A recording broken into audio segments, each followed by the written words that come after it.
Hola, buenas tardes a todos los asistentes, representantes del Ayuntamiento de Toledo, concejal de Empleo y Promoción, de la Viceconsejería de Empleo, Diálogo Social y Bienestar Laboral, compañeros, invitados de la sociedad, alumnos de la Facultad de Ciencias Jurídicas y Sociales de la Universidad de Castilla-La Mancha que han podido acompañarnos en la celebración del 10º año consecutivo, en esta ocasión a través de webinar, del Día del Economista, que debido obviamente a la pandemia del COVID-19 nos ha impedido compartir de manera presencial. Quiero agradecer hoy especialmente la presencia de la decana del Colegio de Economistas de Madrid, recientemente investida, doña Amelia Pérez Zabaleta, que ha tenido la deferencia de acompañarnos en el día de hoy, así como la de nuestro ponente, don Miguel Cardoso, director del Gabinete de Investigación Económica del BBVA. Quiero felicitar, aunque sea de manera virtual, a los compañeros que han cumplido 35 años de colegiación, quienes han dedicado una parte importante de su vida a esta profesión. Felicitaciones que hago extensivas también de parte del resto de los compañeros y de los representantes de las instituciones que nos acompañan. Del mismo modo, doy la bienvenida a los economistas noveles que con gran ilusión pasan a formar parte de nuestra institución colegial durante el último ejercicio.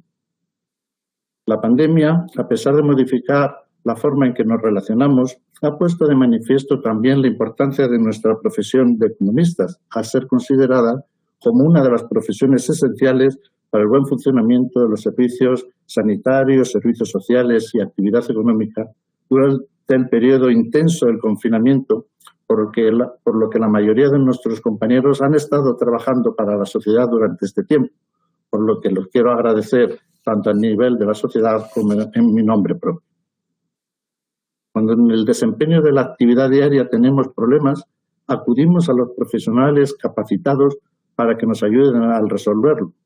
Pues bien, durante casi estos 10 meses los economistas han estado en primera línea en empresas e instituciones para aportar sus conocimientos e intentar afrontar la crisis sanitaria y social, así como tratar de salvaguardar a muchas empresas en situaciones desesperadas que sin duda deberían haber sido cubiertas por otros que tenían esta responsabilidad. La gran mayoría de los economistas han tenido la capacidad de consultoría, asesoría, auditoría, así como la gestión estratégica y operativa en las empresas e instituciones en este periodo de crisis, con una profunda caída de la demanda y de los ingresos públicos para la adecuación de la estructura productiva a las estrategias empresariales necesarias para esta nueva realidad. Sin más, y reiterando mi agradecimiento por su presencia, cedo la palabra a nuestra decana presidenta del Colegio de Economistas de Madrid, doña Amelia Pérez Zabaleta. Muchísimas gracias, decano. Muchísimas gracias, querido Jesús, y muchas gracias por invitarme a este acto que para mí ya sabe que es entrañable. Primero porque es mi primer acto como decana en el Colegio de Economistas de Madrid-Toledo, y segundo porque sabe los lazos que me unen a esta tierra que vienen de lejos, y que además en la medida en que he podido he intentado siempre estar allí compartiendo este Día del Economista con los colegas. Quiero saludar a los representantes del Ayuntamiento de Toledo que nos acompañan. Quiero saludar también a Miguel Cardoso. Estamos deseosos porque hoy yo creo que el centro de la jornada pende de la ponencia que nos va a impartir y que trata de las perspectivas de la economía española. Y quiero en estos momentos también felicitar sobre todo a aquellos colegiados, a los colegas colegiados que, teniendo 35 años ya en el Colegio de Economistas de Toledo, pues hoy reciben este reconocimiento actual, pero este reconocimiento no menos cariñoso y entrañable que cuando estemos allí, y que confiamos que en el próximo año podamos celebrar conjuntamente, ¿no? Y también aquellos nuevos colegiados que se incorporan, que en estos momentos pues son momentos difíciles y que la pandemia verdaderamente hace que nos retraigamos en ese acercamiento pues en determinadas actividades, pero que como actividad esencial, como lo ha dicho muy bien el decano, pues queremos reconocer ese acercamiento a nuestra profesión y a formar parte de este colectivo que estamos trabajando verdaderamente para que la economía continúe. Yo, sin más, lo que sí también quiero agradecer es al equipo de gobierno del Colegio de Economistas de Toledo por su trabajo siempre continuo, por su disposición y por su colaboración, y también por haber hecho posible pues este acto que estamos celebrando hoy aquí. Y nada más, yo quiero desear pues todo lo mejor para el próximo año. Confiemos en que el próximo año nos encontremos personalmente y nada más. Muchas gracias a todos por esta compañía virtual que tenemos en estos momentos. Gracias, decano. Muchas gracias, Amelia. Muchas gracias, decana, por tus palabras. Y a continuación pasamos a emitir unas imágenes de reconocimiento, como hemos dicho, a los economistas que han cumplido 35 años de colegiación de manera ininterrumpida y a los que se han incorporado en los últimos 12 meses. Ambos colectivos han sabido asumir los compromisos éticos y deontológicos de nuestra profesión ante la sociedad y ante el resto de los compañeros. Sin más, damos entrada a ese vídeo de reconocimiento. Buenas tardes. Como ya viene siendo nuestra costumbre anual y a pesar de la adversidad, volvemos a juntarnos y a celebrar con los nuevos compañeros y con los más antiguos su especial momento de homenaje de nuestro colegio. La Junta de Gobierno de 17 de octubre de 2020 aprobó la celebración de la 10ª edición del Día del Economista por parte de la sección de Toledo del Ilustre Colegio de Economistas de Madrid. A continuación, damos nuestras felicitaciones y rendiremos homenaje a los compañeros que celebran su 35 aniversario como economistas de nuestra institución, quienes han dedicado gran parte de su vida a esta profesión. Vicente Braojos López, técnico de la función administrativa del SESCAM, jefe de Servicio de Gestión Económica y jefe de Servicio de Servicios Generales desde el año 2003 hasta la actualidad en el Complejo Hospitalario de Toledo. Asesor fiscal desde el año 1998 hasta el año 2015 con despacho propio.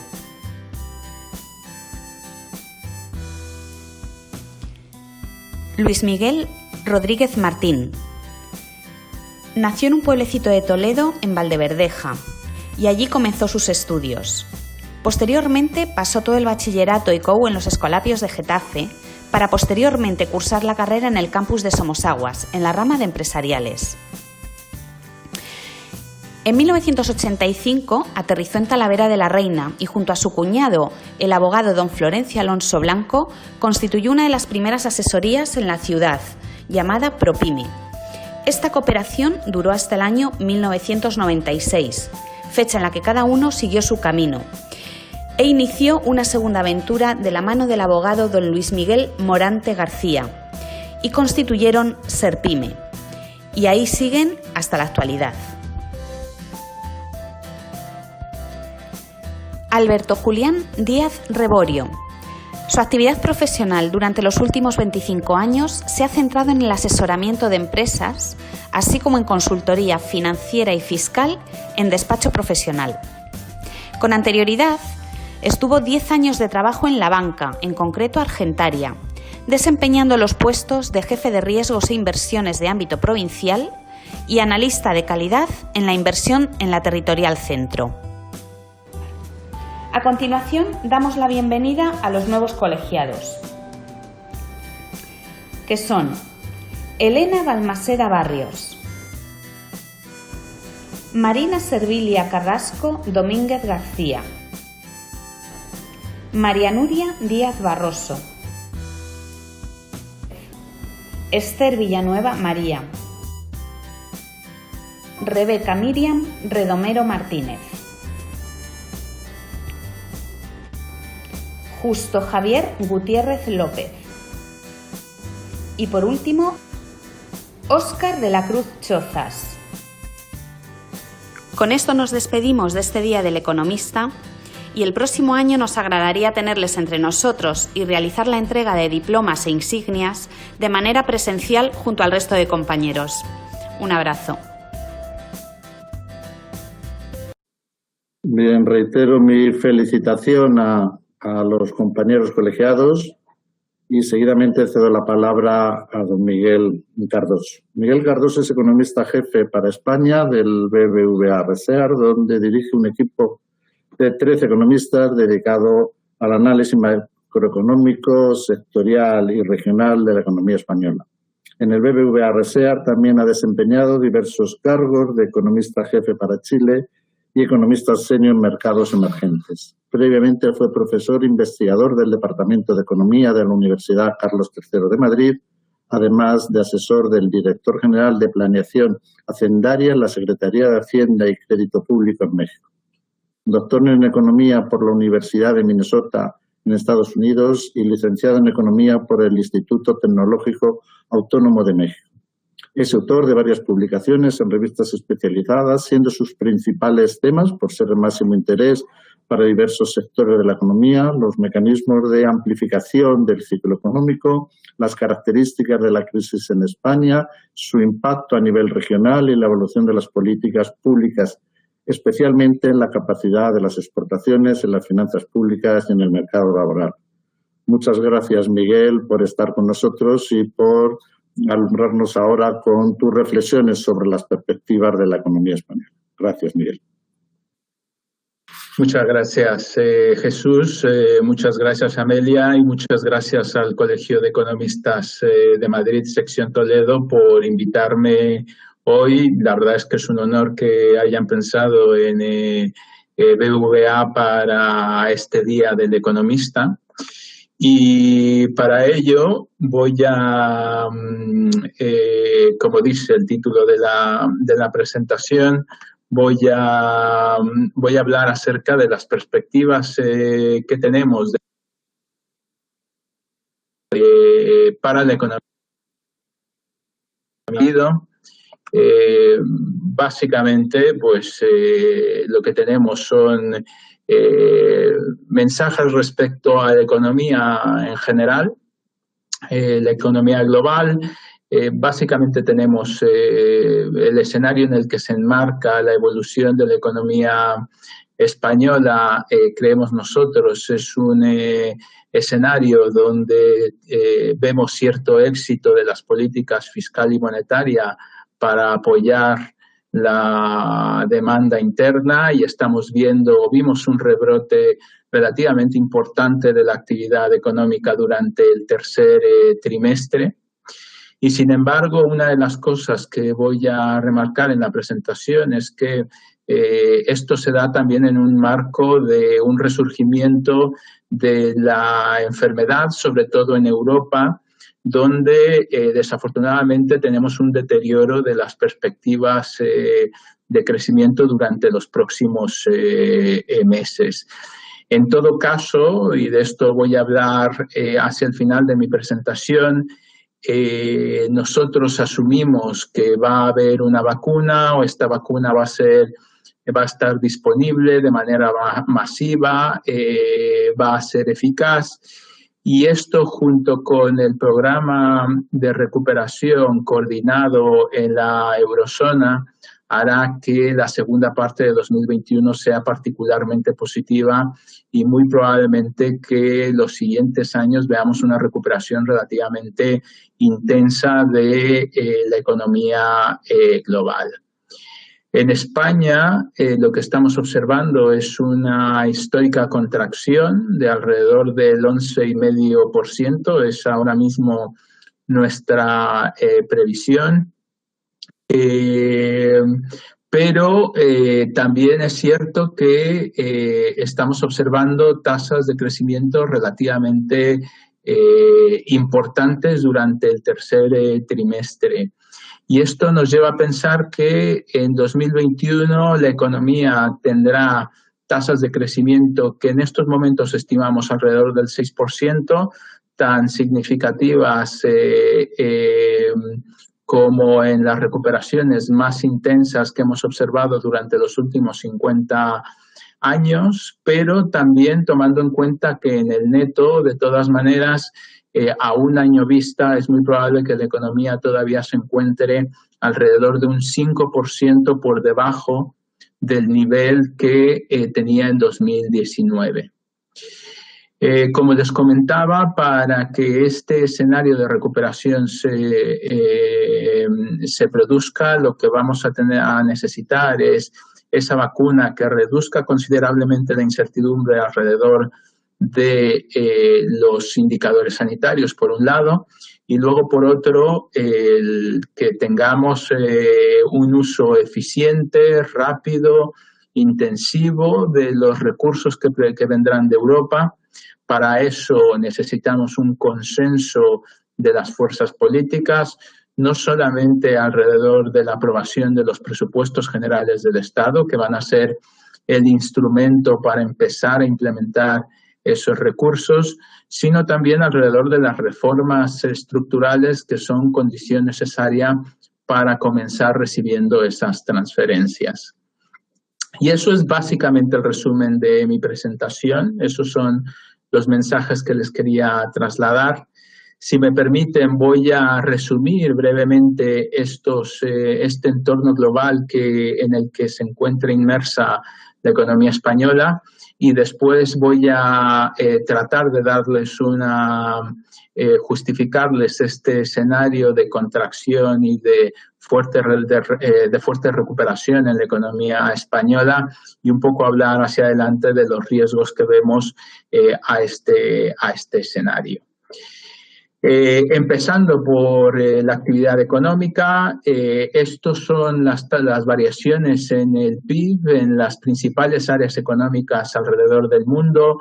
Ven que más o menos todas estas grandes áreas económicas siguen el mismo patrón, una caída relativamente intensa como consecuencia de las medidas que han sido necesarias para controlar la pandemia.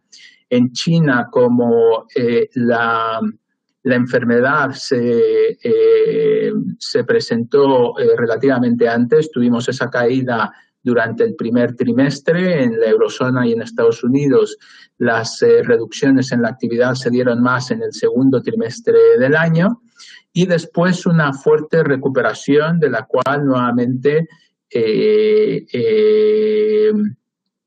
tuvimos precedente en el caso de China. Esta recuperación es lo que se ha llamado una recuperación en V. Lo que tienen ustedes aquí son estas encuestas que se hacen a nivel global, que son los PMIs. Nuevamente son las grandes áreas económicas, y lo que quiero que vean es la heterogeneidad en esa recuperación en V que se ha dado. Estos indicadores del PMI, si presentan niveles por encima del 50, lo que tenemos es que es una expansión. Niveles por encima de 50 significan expansión, por debajo de 50 significan contracción. Y como pueden ver, en China lo que tenemos es una expansión continuada y que se viene acelerando durante los últimos meses. En Estados Unidos tenemos esta recuperación que también parece sostenida, a pesar de la incertidumbre que también se observa en los indicadores sanitarios y que ahora mismo voy a comentar. Pero en Europa lo que tenemos es esta ralentización que nos está llevando a niveles neutrales o incluso que pueden empezar a ser consistentes. Vamos a ver lo que nos dicen estos indicadores durante los siguientes días, pero que en el mes de noviembre incluso pueden mostrar cierta contracción. Y pueden mostrar cierta contracción como resultado de estas segundas olas que estamos observando en los contagios. Lo que tienen ustedes aquí son estos casos diarios por COVID-19. La línea amarilla es Europa. Quiero que vean la diferencia, sobre todo entre la línea amarilla o medio color oro, que es Europa, y la línea verde agua, que se mantiene casi horizontal, en el origen, que son los países de Asia Oriental, que aquí es una combinación de China, Corea del Sur, Japón, Singapur. Son economías que han logrado erradicar básicamente el virus y en donde, por lo tanto, la actividad económica ha continuado después de esa caída relativamente importante inicial, y se ha podido mantener como veíamos en el caso de China. En el caso de Europa hemos observado estos rebrotes importantes y como consecuencia de ello lo que vemos es una ralentización de la actividad económica y de hecho la probabilidad de que veamos una contracción del PIB durante el cuarto trimestre del año, eso va aumentando en probabilidad. Hacia adelante, hacia los siguientes meses, más allá de estos rebrotes que en principio estamos pensando van a ser controlados, hemos podido doblar esa curva como pudieron ver en el gráfico anterior. Vamos a asumir tres cosas básicamente, o estamos asumiendo tres cosas básicamente. El primer supuesto que estamos haciendo, y aquí yo les digo mis supuestos, ustedes después pueden, de acuerdo a sus propios supuestos, pues poner sesgos sobre las previsiones que aquí les estoy presentando. Primer supuesto es que vamos a tener esa vacuna, que esa vacuna va a estar disponible durante el primer semestre del año, sobre todo en las economías desarrolladas y en China. Y eso va a mejorar mucho el entorno, va a reducir considerablemente la incertidumbre relacionada con los indicadores sanitarios, con la salud de las personas.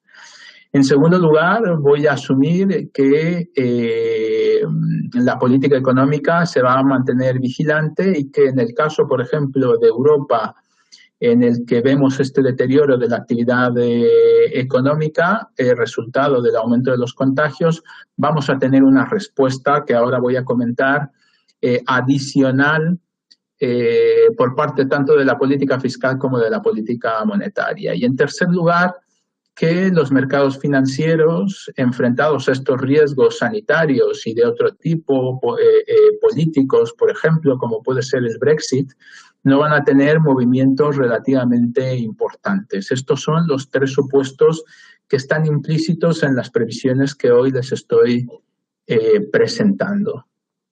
Y quisiera extenderme un poco más respecto al segundo supuesto, que es el de la política económica. Lo que estamos viendo en esta ocasión en Europa y en Estados Unidos, pero sobre todo en Europa, es una respuesta contundente, diferencial respecto a las crisis de 2008 y 2012-2013. Tenemos una respuesta fiscal soberana importante, pero también una respuesta coordinada a nivel europeo. Lo que tienen ustedes aquí, las barras color oro, son los fondos de garantía de crédito que se han puesto a disposición del sector privado. Estos avales públicos para tratar de que continúe fluyendo la financiación y como pueden ver, la eurozona compara relativamente bien con lo que se está haciendo en Estados Unidos, que es algo que no se vio en las anteriores crisis, una respuesta tan contundente en Europa como en Estados Unidos. Y después tenemos una respuesta fiscal que en este gráfico está incluso subestimada en el caso de Europa porque, como ustedes saben, los seguros de desempleo son mucho más generosos y extendidos en el tiempo en el caso de Europa que en el caso de Estados Unidos, y aquí no los estamos incluyendo.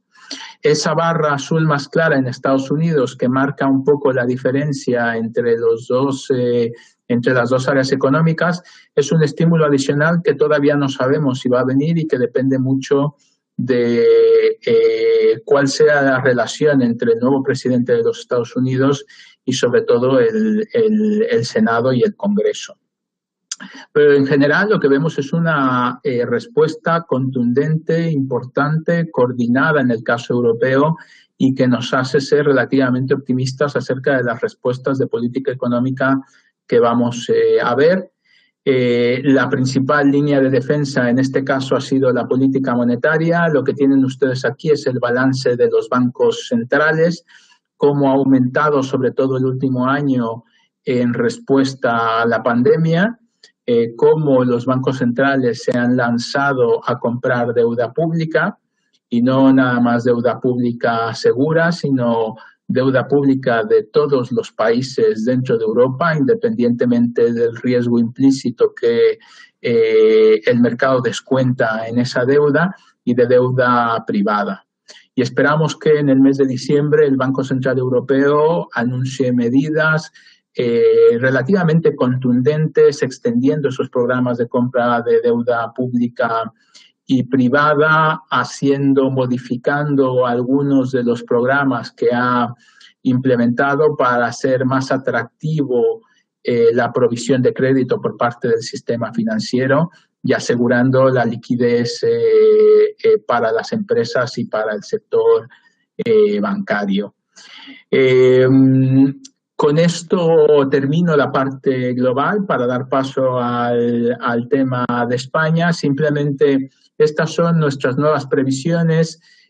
Van a ver que del lado izquierdo están las previsiones de crecimiento para 2020.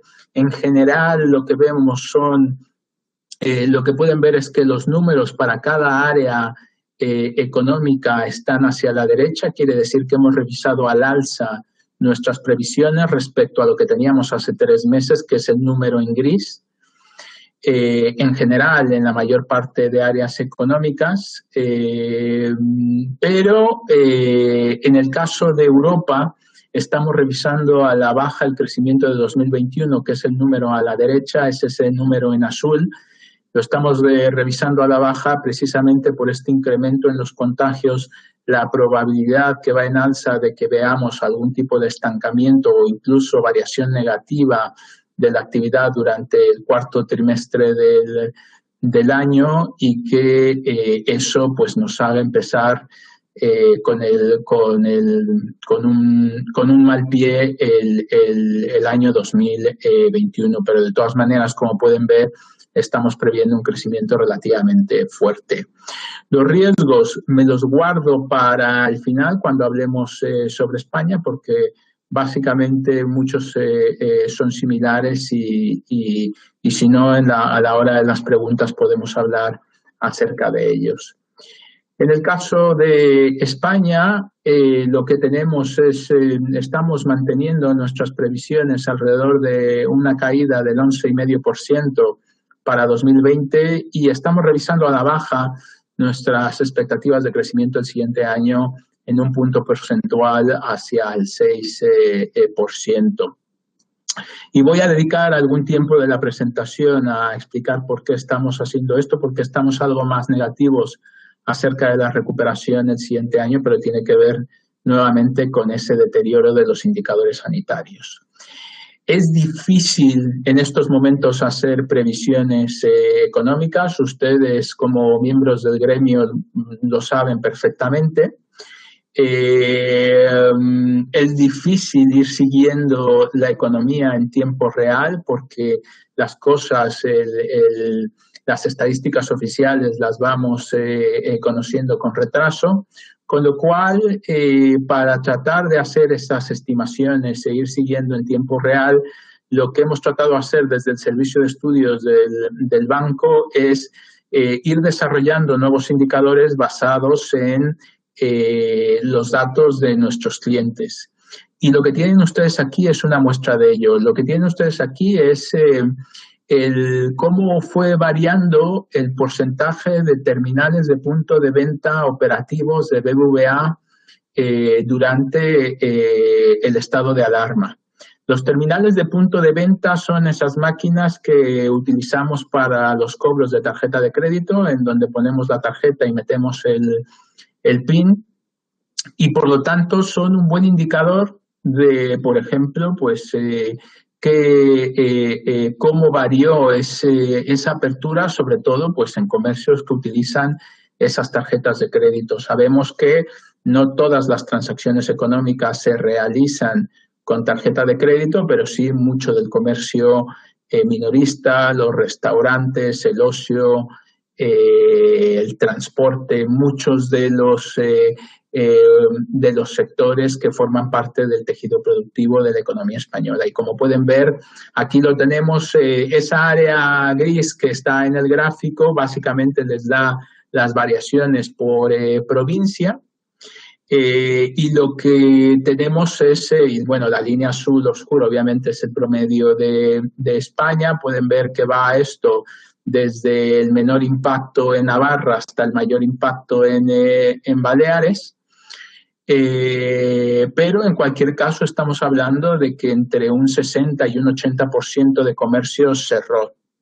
Nuestra estimación es que el PIB habría sobrepasado durante la primera quincena de abril la contracción de un 50%, habría alcanzado una contracción de alrededor de un 50%, porque como les comentaba, pues hubo servicios que se continuaron realizando de manera telemática, que fueron considerados actividades esenciales. No todo, como les decía, está captado en este indicador, pero sí que nos da una idea del tamaño de contracción que tuvimos durante esos días. Otro ejemplo de el impacto por sector que hemos observado, la recesión no solamente ha sido significativa, sino que ha sido muy heterogénea por región, por sector, por características de las personas. En este caso, lo que tienen aquí es la comparación en la variación en la afiliación durante los primeros meses de la crisis en 2008-2009 y en ahora febrero-mayo de 2020, ¿no? Entre agosto de 2008 y marzo de 2009, pues por ejemplo, la afiliación a la Seguridad Social cayó alrededor de un 5% en la hostelería. Algo similar, digamos, al total, ¿no? Aquí lo que hemos hecho es escoger un periodo temporal donde la caída en el empleo fue similar en ambas crisis. Y pueden ver que, bueno, la mayor parte de los sectores se han comportado de manera similar a lo observado en la anterior crisis, con la excepción, por ejemplo, de la hostelería o de los servicios donde se puede realizar menos teletrabajo, que tienen que ver pues con aquellos donde la transacción o la producción se realiza de manera presencial. Y en este caso la construcción, pues como pueden ver, mientras que en la anterior crisis tuvimos una caída del empleo de alrededor del 15% en el mismo periodo, en esta ocasión la caída del empleo ha sido relativamente similar. Por primera vez en mucho tiempo, la construcción no ha sido el detonante de la crisis en España, como sí lo ha sido en anteriores ocasiones. También, como les decía, la crisis ha tenido un impacto diferente por las características del hogar, las características de las personas. Aquí lo que tienen es esa misma caída del 5% en la afiliación, pero explicada, por ejemplo, entre varones y mujeres, entre hombres y mujeres, ¿no? Mientras que en la anterior crisis, las primeras barras, si ven la barra más transparente, da la composición o la aportación a la caída del empleo por parte del empleo masculino, mientras que en la anterior crisis, pues por la composición sectorial, hubo más destrucción de empleo por parte por parte de los hombres, o recayó más en los hombres. En esta ocasión lo que hemos visto es que la crisis ha sido algo más igualitaria por la concentración en la destrucción de empleo, por ejemplo, en sectores como la hostelería, donde hay una distribución de empleo más igualitaria que, por ejemplo, en la construcción. Otra cosa que hemos visto es que, por ejemplo, aunque las variaciones porcentuales en la destrucción de empleo en términos absolutos siguen siendo más elevadas para los jóvenes, una de las cosas que hemos observado es que aquí las barras están al revés. Esta barra transparente es la de febrero-marzo de 2020 y la otra es la de agosto y marzo de 2009, aunque la mayor parte de la destrucción aunque las variaciones han sido más elevadas en términos de destrucción de empleo entre los más jóvenes por el envejecimiento poblacional que hemos tenido. En esta ocasión la destrucción de empleo se ha centrado más en los colectivos entre 35 y 50 años. En ese sentido, lo que tenemos es una generación que ya vivió la anterior crisis de manera dramática y que está volviéndola a vivir nuevamente durante esta crisis. La recuperación también ha sido significativa. El crecimiento del PIB, según el INE, ha alcanzado en el tercer trimestre del año un 16,7%, mucho más alta de lo que teníamos previsto en julio de 2020, cuando pensábamos que el PIB iba a crecer un 10%. Y lo que tienen del lado izquierdo es la misma medida de apertura o TPVs, terminales de punto de venta operativos de BBVA, para que vean cómo se fue dando eso a partir del inicio de la desescalada. A partir del inicio de la desescalada, distintos comercios les fueron permitidos empezar a abrir, y como consecuencia de ello, esas variaciones año a año de TPVs operativos de BBVA fueron pasando desde negativo hasta positivo durante los primeros días de julio, marcando la recuperación.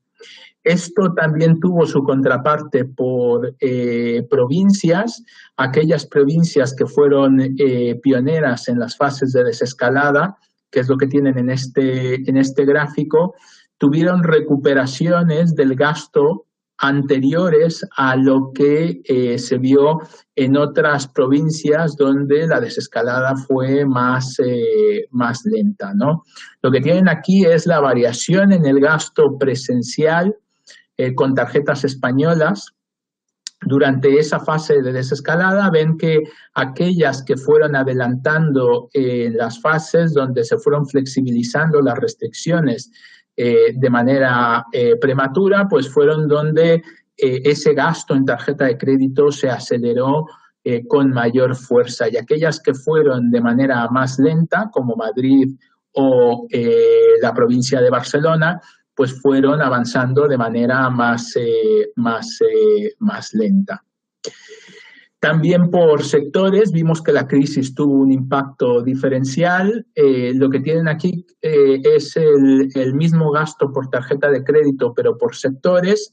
Tienen que lo primero, por ejemplo, que se fue recuperando entre los sectores que nosotros, aquí lo que tienen son los sectores más afectados por la crisis, son los sectores que nosotros llamamos de consumo social, porque su demanda se tiene que hacer de manera presencial, y aquí lo que tienen pues es, si la línea roja es el gasto total, ven que todos estos sectores tuvieron una caída del gasto frente al mismo periodo del año anterior, superior en términos absolutos que el gasto total. Tienen bares a restaurantes, tienen agencias de viajes, tienen alojamiento, transporte, ocio y entretenimiento. Son aquellos que se vieron directamente afectados por las restricciones.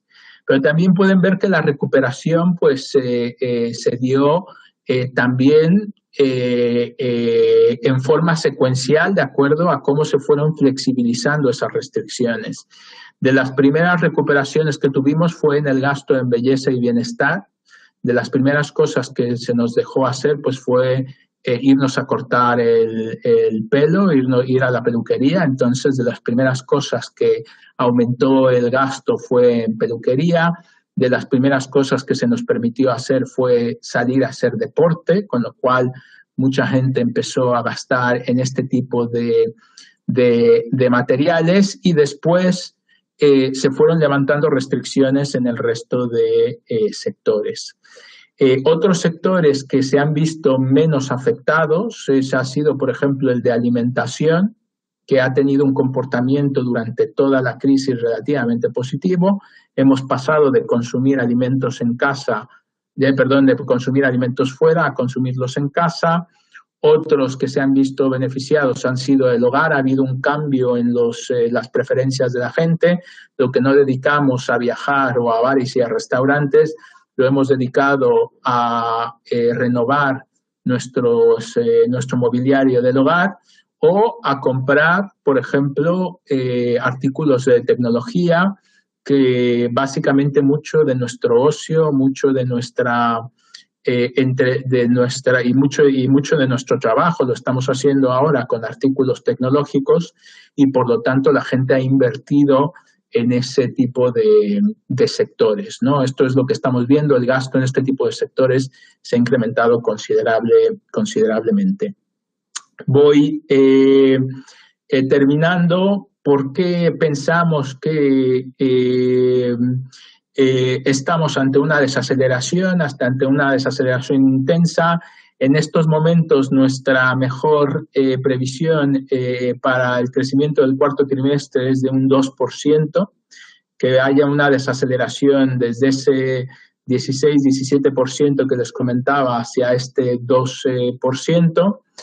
¿Por qué? Porque las economías de nuestros principales socios comerciales se están desacelerando. Aquí lo que tienen es la estimación que hacemos nosotros del impacto sobre las exportaciones de bienes durante los próximos meses de esa desaceleración que puede estarse produciendo en las principales economías europeas como consecuencia del deterioro en los indicadores sanitarios. Alrededor de 2 puntos menos en las exportaciones de bienes como consecuencia de ese deterioro en los indicadores financieros. En segundo lugar, las medidas de restricción a la movilidad que ya estamos observando y de restricción a los negocios en España están teniendo un impacto negativo sobre la actividad económica. Lo que tienen ustedes aquí nuevamente es el gasto medio presencial con tarjeta de crédito de BBVA para el conjunto de España y para las provincias con mayor índice acumulado de contagios en España. Y pueden ver cómo desde la segunda quincena de octubre vemos una caída relativamente intensa. Pasamos de tasas de crecimiento en promedio alrededor de un 10% antes de la implementación de este tipo de restricciones a caídas de alrededor de un 15, de un 20%. Entonces estamos ya viendo un descenso en la demanda como consecuencia de estas restricciones que se vienen produciendo, que está afectando a los sectores nuevamente que más han sufrido estas restricciones, como es el de los bares y restaurantes. Lo que tienen ustedes aquí es la caída en el sector de bares y restaurantes en aquellas comunidades autónomas que han puesto restricciones particularmente a la apertura de este tipo de negocios. Y como pueden ver, las caídas han sido particularmente intensas y en ese sentido pues están lastrando la demanda interna. En tercer lugar, estamos viendo que la inversión se está comenzando también a debilitar. Sobre todo quiero llamar su atención al gráfico de la derecha, que es las nuevas operaciones de crédito. Después de ese impulso que vino con los programas de avales públicos, de garantías públicas, con ese impulso de liquidez por parte del Banco Central Europeo, con la buena posición que tenían tanto empresas como bancos para absorber ese mayor crédito y que creemos que ha salvado puestos de trabajo, que ha permitido mantener proyectos de inversión. Lo que hemos observado es una caída intensa en esa demanda por crédito, que lleva a que esas nuevas operaciones de crédito estén reduciéndose a ritmos alrededor de un 20% en promedio durante los últimos 3 meses de que tenemos datos. Esto podría ser que durante los meses de marzo, abril y mayo se hubieran adelantado algunas operaciones que de todas maneras se hubieran dado en julio, agosto, septiembre, pero también puede ser producto de esa mayor incertidumbre relacionada con el futuro que esté restringiendo proyectos de inversión futuro. También tenemos un menor impulso fiscal. Los ERTEs han sido vitales para mantener el empleo. Nuevamente aquí lo que tienen es una comparación entre qué es lo que sucedió en la crisis de 2008-2009 y qué es lo que está sucediendo ahora. Básicamente, el gráfico de la izquierda es la crisis de 2008-2009, el gráfico de la derecha es esta crisis. Y las variables que estamos comparando son en el eje horizontal la variación del empleo y en el eje vertical la variación del PIB. La línea que atraviesa ambos gráficos es la línea de 45 grados, con lo cual nuevamente, si ven el punto naranja, lo que estamos tratando de ver es un periodo de tiempo más o menos donde en la anterior crisis la caída del empleo fue similar a la que estamos viendo actualmente en España, de alrededor del 4 o 5%. Y como pueden ver, básicamente por cada punto de caída del PIB, lo que tuvimos en la anterior crisis fue un punto de caída del empleo. Y sin embargo, como pueden ver en el gráfico de la derecha, esa relación unitaria entre PIB y empleo no se ha mantenido en esta crisis. La hemos podido romper y la hemos podido romper por este uso de los expedientes de regulación temporal de empleo, de los ERTEs, que ha permitido que se conserve empleo, que no se destruya tanto. Básicamente pueden ver que la destrucción de empleo ha sido similar a la que se dio durante ese periodo de 2008-2009 y, sin embargo, la caída del PIB pues, ha estado más entre el 20 y 25% que el 4 o 5% que vimos durante esa parte de la crisis en 2008-2009. Finalmente, somos algo más negativos hacia el siguiente año porque creemos que va a tardar en llegar estos fondos de recuperación del Next Generation EU. Y con esto ya voy a terminar. ¿Por qué? Porque en el pasado lo que hemos visto es que estos fondos europeos se han tardado en poner en marcha. Lo que tienen ustedes aquí en este gráfico es dentro del presupuesto europeo cuánto se ha ido gastando de lo presupuestado en estos fondos estructurales dentro del presupuesto europeo. Y pueden ver que aún 5 años después, dentro del presupuesto europeo, apenas se ha gastado 30% de lo presupuestado, con lo cual tenemos hacia adelante barreras administrativas, burocráticas importantes que saltar hacia adelante. Y es por esto que, a diferencia del gobierno que está apuntando a que el programa Next Generation EU va a tener un impacto de alrededor de 2,5 puntos en el PIB en 2021 y alrededor de 5 en el acumulado de 2021-2022, nosotros estamos siendo más conservadores y estamos pensando más en un impacto de 1 punto el siguiente año y de alrededor de 3 puntos en el acumulado de 2021-2022. Los riesgos, simplemente anotar 2. El primero, la pandemia, el aumento en los casos que estamos viendo recientemente y la falta de control que estamos observando. Y segundo, no abordar las reformas necesarias que seguramente vienen como condicionalidad para acceder a estos fondos que provienen de Europa. Lo que tienen ustedes aquí es el grado de seguimiento que hemos tenido como país de esas recomendaciones de política económica por parte de la Comisión Europea. Ven que en los últimos años no ha habido consenso para avanzar en esas recomendaciones y nuestro miedo es que efectivamente en el actual entorno político no podamos ver ese consenso necesario para avanzar en estas recomendaciones. Y yo con esto termino. Estamos previendo una contracción del 11,5% con un crecimiento del 6% en 2021 y con los dos principales riesgos siendo el tema sanitario, obviamente, y luego qué tan rápido tengamos ese consenso de acuerdo para poder implementar todos estos fondos que van a venir desde Europa. Muchísimas gracias.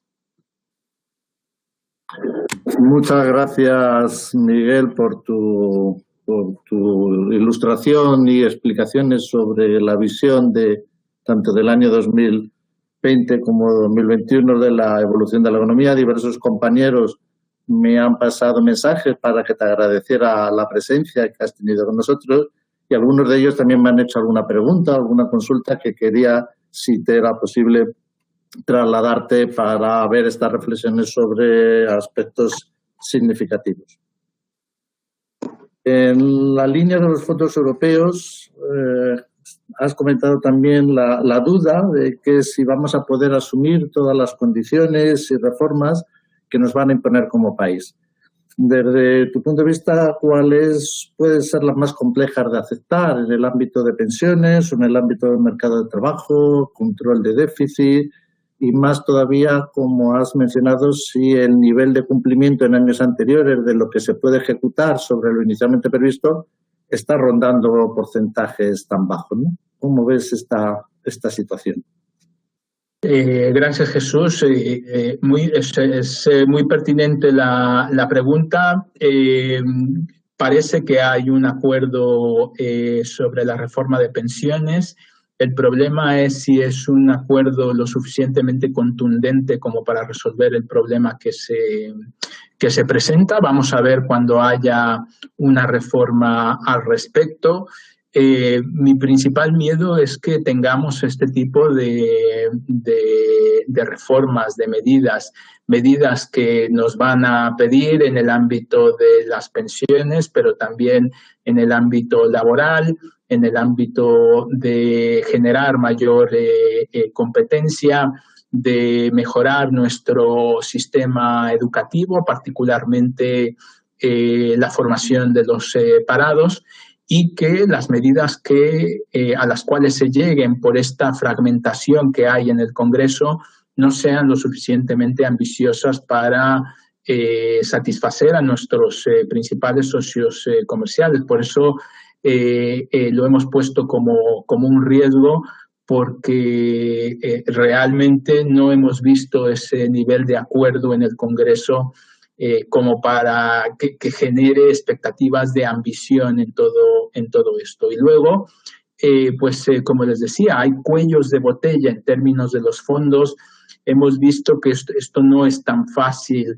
Simplemente los procesos burocráticos por los que tiene que pasar cualquier proyecto que emana de la administración pública va a hacer que sea poco probable que durante la primera mitad del año tengamos algún tipo de impulso por parte de este tipo de proyectos. Nosotros estamos pensando, si el gobierno está hablando de alrededor de 27.000 millones, nosotros estamos pensando más en más o menos la mitad de eso, entre 10 y 15.000 millones, y probablemente a partir del segundo trimestre, tercer trimestre del año es cuando empezaríamos a notar la mayor parte de ese estímulo.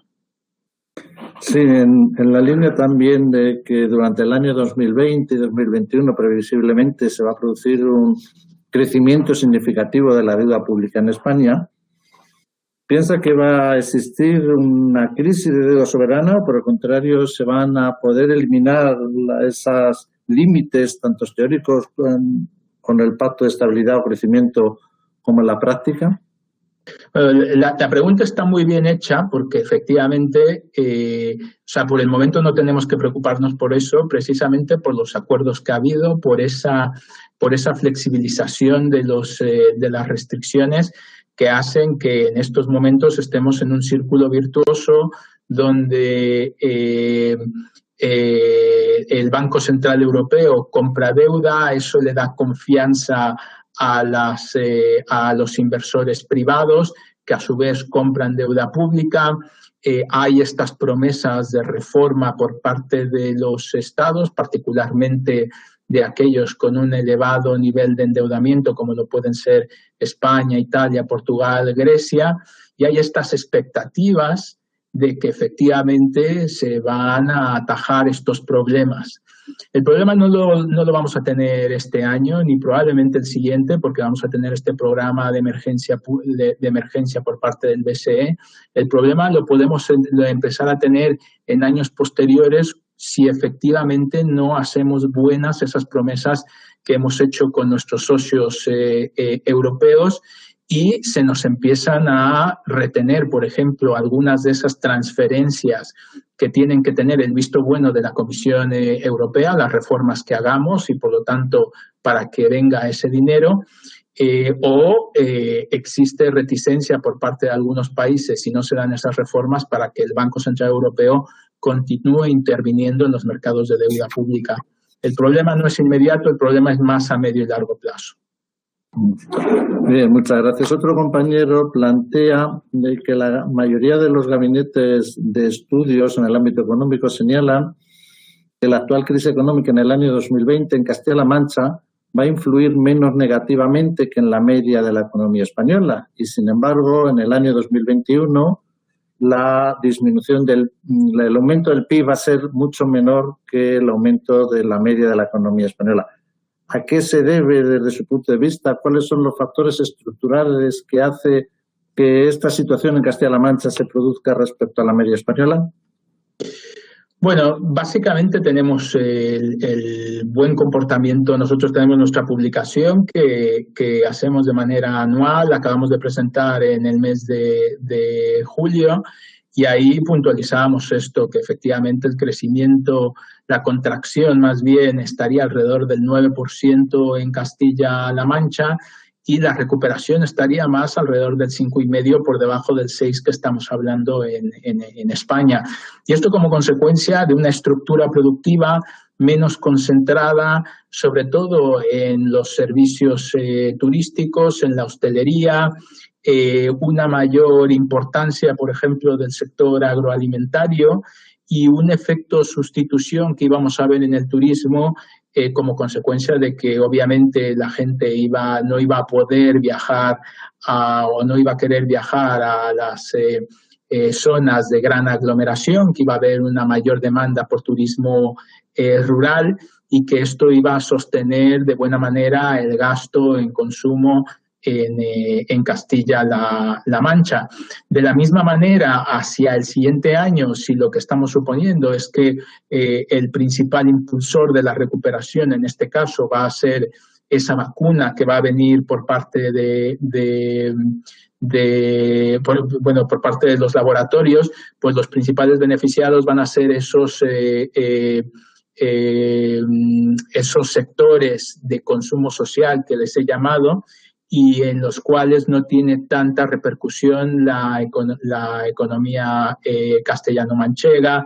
Veríamos una recuperación del turismo extranjero, del turismo de playa, y en ese sentido pues la recuperación no sería tan intensa como en otras comunidades autónomas. Pero de todas maneras estamos apostando por un crecimiento entre el 5 y el 6%, que ya es significativo.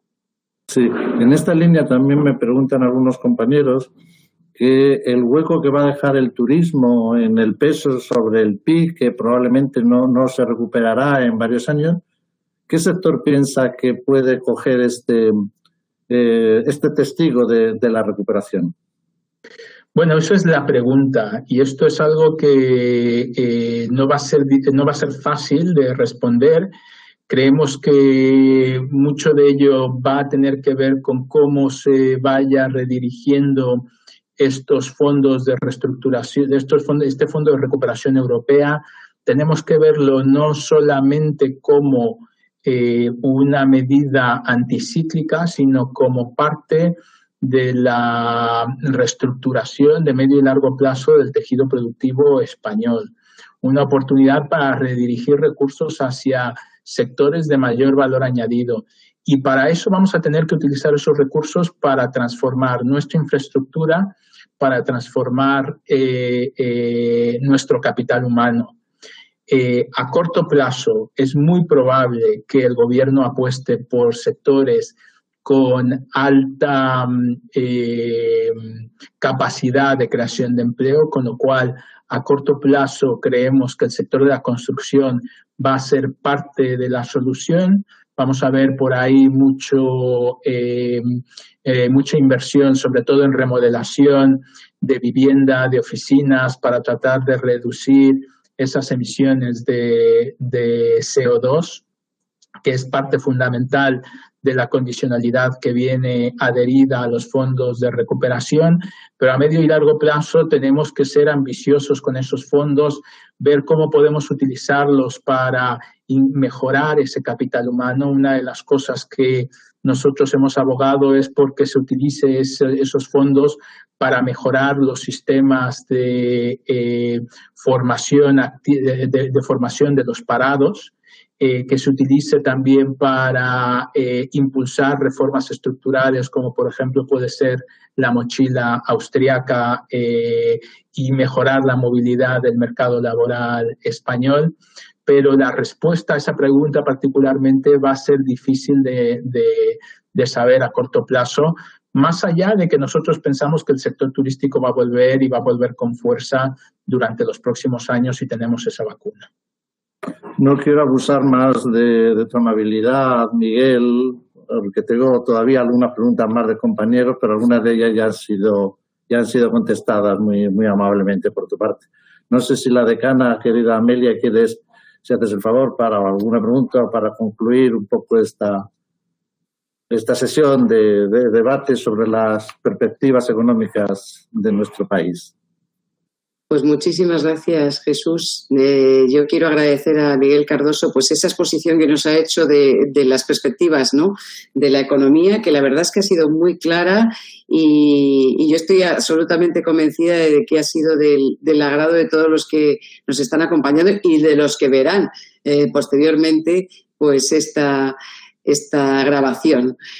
Muchísimas gracias. No tengo ninguna pregunta, tampoco puedo abusar. No me habías dejado poner preguntas, entonces por eso no te... Así que muchas gracias de verdad y enhorabuena. Enhorabuena al Colegio de Economistas Toledo.